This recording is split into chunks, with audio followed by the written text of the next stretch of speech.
Friends, आपका हमारे channel की सीरीज की खूबसूरत अभिनेत्रियों की दुख भरी कहानियों में स्वागत है। आज हम आपके लिए इसका एक अन्य पार्ट लेकर आए हैं जिसमें हम आपको स्मिता पाटिल जी की कहानी के बारे में बताने जा रहे हैं। स्मिता पाटिल का जन्म 17 अक्टूबर 1955 में हुआ था। मराठी माध्यम के स्कूलों में पढ़ी थी।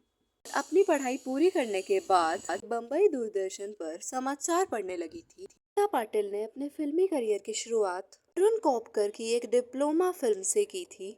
दिनों श्याम बेनेगल भी अपनी फिल्मों के लिए एक नए चेहरे की तलाश में थे। साउंड रिकॉर्डिस्ट जितेंद्र घोष ने उनसे स्मिता पाटिल की सिफारिश की। बेनेगल ने फिर स्मिता का ऑडिशन लिया, चुन लिया गया, लेकिन बेनेगल ने उन्हें सबसे पहले रोल अपनी फिल्म दोष चोर में प्रिंसेस का किरदार निभाने को दिया।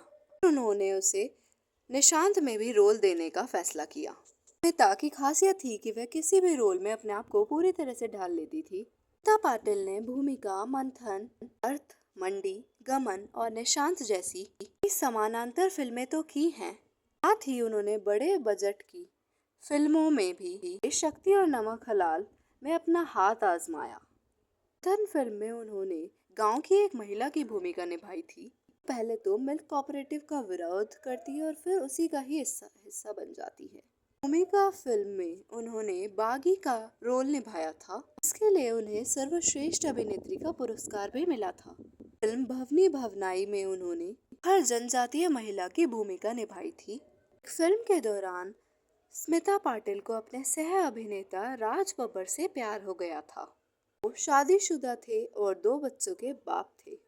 फिर स्मिता पर राज और नादिरा बब्बर का घर तोड़ने का इल्जाम भी लगा था। तक कि स्मिता को खूब चाहने वाली उनकी माँ भी राज बब्बर और स्मिता के रिश्ते के खिलाफ थी, लेकिन स्मिता ने किसी की भी एक नहीं सुनी और दोनों ने कोलकाता के एक मंदिर में विवाह कर लिया था। शादी को उनके बेटे प्रतीक के पैदा होने तक बाहरी दुनिया से गुप्त रखा था। के दोस्तों ने यह सवाल भी पूछा कि बुद्धिजीवी स्मिता पाटिल ने पहले से ही शादीशुदा राज बब्बर से संबंध बनाने के बारे में आखिर कैसे सोचा। दोस्तों के पूछने पर स्मिता पाटिल ने बताया कि वे बब्बर की संवेदनशीलता के कारण की तरफ आकृष्ट हुई थी। एक ऐसा गुण है जो फिल्मी लोगों में तो बिल्कुल भी नहीं पाया जाता है। 28 नवंबर 1986 को उनके बेटे प्रतीक का जन्म हुआ था। के बाद वे घर आ गई। उनको बुखार रहने लगा और उनकी तबीयत बिगड़ती चली गई। दोबारा बिल्कुल भी अस्पताल जाने को तैयार नहीं थी। उस समय राज बब्बर एक चैरिटी शो हॉप 86 करने में व्यस्त हुआ करते थे। आखिरकार 2 व्यक्तियों ने, जिसमें उनके पति भी शामिल थे, उनको सीढ़ियों से जबरदस्ती उतारकर उन्हें जसलोक अस्पताल में भर्ती करवाया। लेकिन तब तक बहुत देर हो चुकी थी।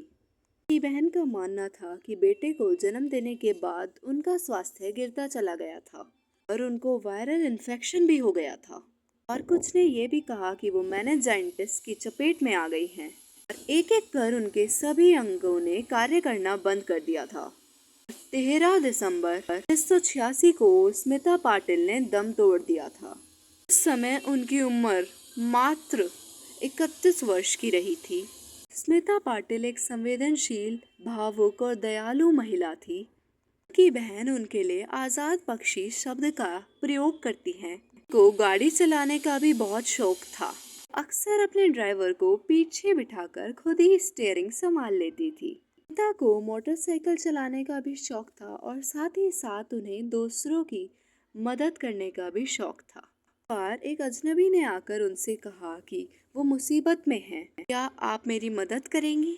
स्मिता ने उसको अपने पर्स में से निकालकर सारे पैसे दे दिए। वह उस शख्स को जानती तक भी नहीं थी। फिर भी थोड़ी देर बाद वो अपनी कार में पेट्रोल भरवाने गई तो उनके पास उनके पर्स में 1 रुपया भी नहीं था और उनको पेट्रोल भरवाने के लिए अपने ड्राइवर से पैसे उधार लेने पड़े थे। राष्ट्रीय पुरस्कार मिलने पर उन्हें जो धनराशि मिली थी उसे उन्होंने एक धर्मार्थ संस्था को दान कर दिया था। अब बच्चन ने अपने एक इंटरव्यू में स्मिता पाटिल के बारे में बताया था कि उनके पास एक छठी इंद्री थी। उन्होंने इसलिए कहा था क्योंकि एक बार स्मिता ने उन्हें रात में 1 बजे फ़ोन करके पूछा था कि अमित जी आप ठीक तो हैं, और उसके अगले दिन बाद ही अमित जी का एक एक्सीडेंट हो गया था और वो फिर कई महीनों तक आईसीयू में भर्ती रहे थे, और जहां स्मिता पाटिल उन्हें रोज़ाना देखने आया करती थी।